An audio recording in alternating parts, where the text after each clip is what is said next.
Well, good morning.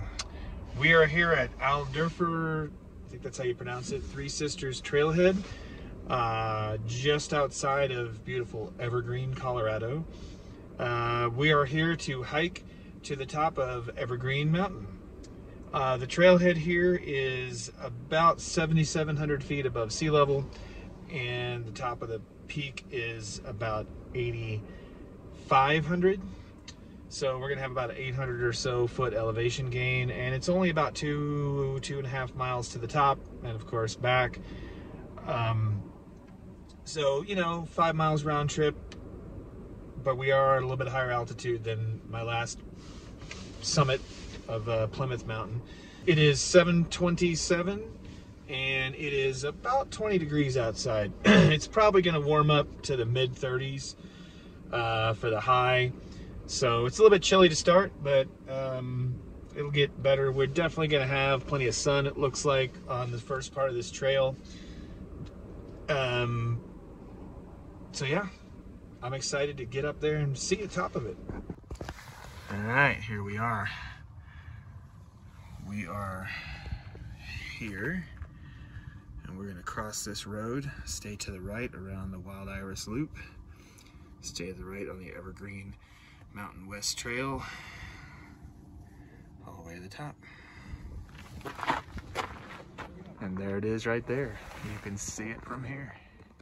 So we kind of started, I don't know if you can see the parking lot kind of across the street over there. Worked our way up through this little meadow, and now we're kind of heading up into the trees. Already getting some pretty nice views. I realized pretty quick on that it was going to be a lot of snow on the trail, so went ahead and put my new micro spikes on. They're working out great, my first time using them. That's Elephant Butte right there in the foreground. And I don't know if you can see it, but right there, that little mountain, well, it's not little, that's kind of peeking up over that closer mountain, that is Mestahey. That's 11,000 plus foot mountain. Probably get better views of it from the top, but yeah, we're heading up the Evergreen Mountain Trail. So far we've been going up, kind of switch back in our way up this face. I tell you, I'm really glad I got these micro spikes. Now, there was a section on the way up, and I'll probably show it to you on the way back down, that was just absolute solid ice. I went off the trail and went around it. I don't trust the micro spikes that much. But just on these snowy sections uphill, they kind of give you a security blanket. Like you just feel like you have no traction and that you're not going to slip. But yeah, it's not been bad so far. I can definitely tell we're at a higher elevation. We started at 7,700 feet, which is about 500 feet higher than the top of last weekend's Plymouth Mountain.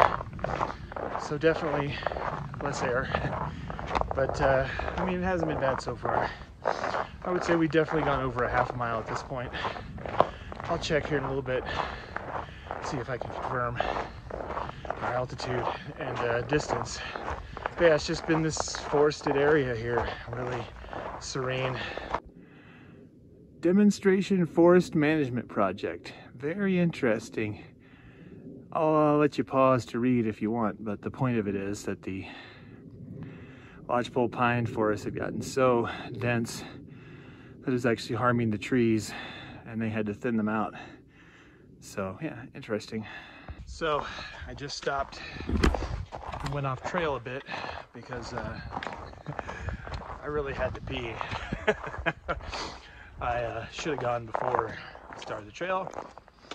Anyways, we have gone up about 350 feet. So we are over 8,000 feet at this point. And we've gone a little over a mile.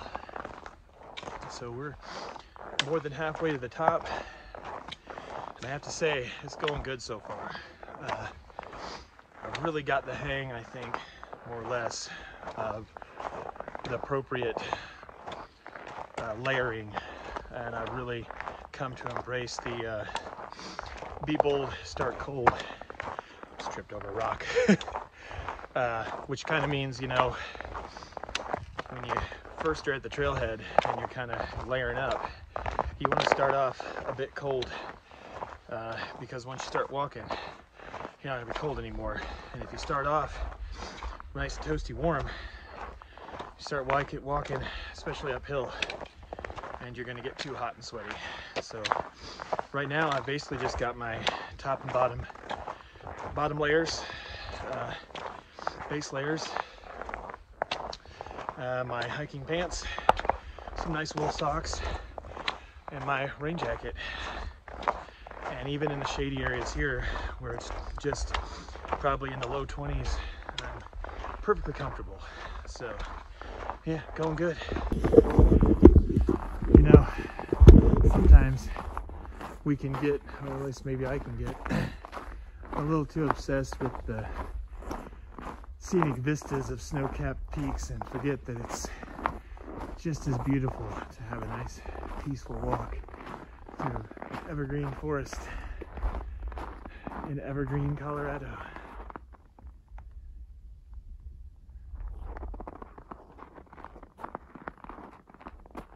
Just trees, man.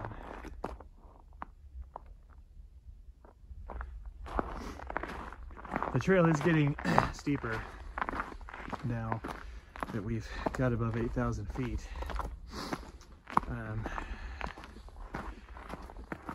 We're definitely heading up at a little bit faster pace. Well, I just stopped for a snack and a drink, but we have reached the summit trail up that way. That's the way we came from. This actually takes you back down a longer route to the east, so we won't be taking that. Although I might take it on the way back. Why not? Be a little adventurous. But yep, that's our path up. According to GPS, we've only got about 350 more feet of vertical elevation to go. Well, we're kind of starting to break out of this dense forest a little, and we're getting a little sunlight and getting some views looking down to Evergreen down below us. And you can almost see the plains out there in the middle of the screen, just past those two little humps. So we kind of got up here to this clearing in this flat spot, and we've got our first nice views kind of looking out. I think we're basically kind of looking southeast right here. So that funky looking, humpy looking one is Riley Peak. It's like 9,500 feet. And I don't know if you can see it well in the camera. I'll try to point it out in the video. But just poking up there, kind of obscured by the clouds, is the very top of Pikes Peak. So we got about 200 more feet to the summit. We're gonna switch back to the right and make our final ascent up. All right, so we got a little trail split here. According to the map, both of these trails go to the top. One of them just goes straight up that way, and one of them loops around and comes back up. I think because those people are up there on the summit now, or close to the summit, I'm gonna give them some breathing room, and I'm gonna take the scenic trail around, scenic view around, and see what it looks like, and then swing around back up to the summit from the other side. Well, I was wrong. That scenic view trail did not loop back up to the summit. It just comes down here and ends at this cairn. But it is a pretty scenic view. Get out here on these rocks. Yep.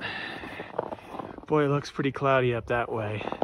The views up at the summit might not be that great, but this is pretty nice down here.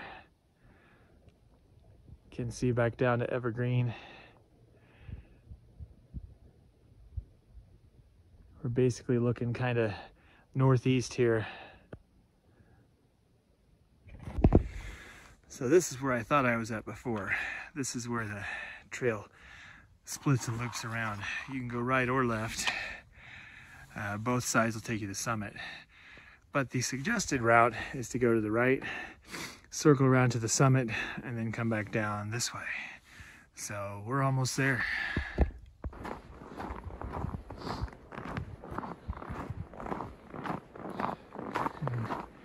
not a moment too soon, because there's clouds rolling in from the west, and I think there might be snow coming. I don't know, I'm thinking I'm seeing flakes fall right now, actually. So probably won't spend a whole lot of time up here on the summit, and start heading back down.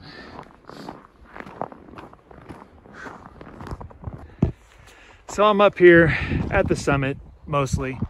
I think the true summit is actually right up there, but getting up there is probably like a class 2 scramble, and I'm not going to do that. I'm just not at that point in my hiking abilities yet. Okay, I did it. I did the scramble up to the top. I have officially come up to the top of the mountain.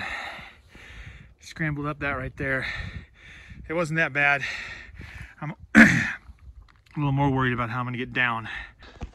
Well, I made it back down. It's a little dicey. I did a little butt sliding, but I did it. So, the sun's actually kind of coming out a bit, but I think I've seen about all there is to see up here.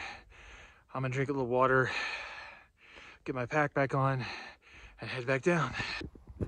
You know, in retrospect, I probably should have taken off my micro spikes to get up to the top up there, but the sun has come out a bit and the snow has stopped, and the clouds are kind of moving on. It's unfortunate there's so many clouds over that way, because we probably have some pretty good views at Mount Blue Sky, I think.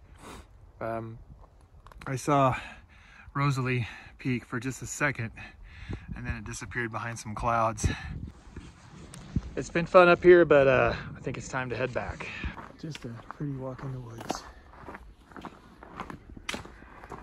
I don't know how well you can see it, but this is that ice patch I told you about. Solid ice right down through there. So we're gonna go to the left between these two trees and go around it, because I ain't messing with that. Yeah, here's a better look at it. That is just a sheet of ice, man. That is an accident waiting to happen. Well, I made it back down. It's about 12:20. Sorry, 11:20. I keep doing that because my clock and my car is an hour ahead. So I mean about 4 hours, but probably more like 3.5. You know, I messed around a little bit before I got started after I filmed the video, getting my gear ready. But yeah, the layering worked great. And part of that was because the temperature didn't change all that much. You know, it's 29 now, it was 20 when I started. So I kind of just had the same layer going. I would just take my hat or my gloves on or off, depending. Sometimes I'd unzip my jacket. Micro spikes worked great. It kind of stunk that we didn't get any great views at the top because of the weather, but then again, the weather kind of made it cool. Did a little class 2 scrambling to get up to the very top of the summit there. So all in all, it was really cool. Now it's time to go have a celebratory beer. So thanks for watching. Please click the like and subscribe button if you haven't already, and I will see you at the next hike.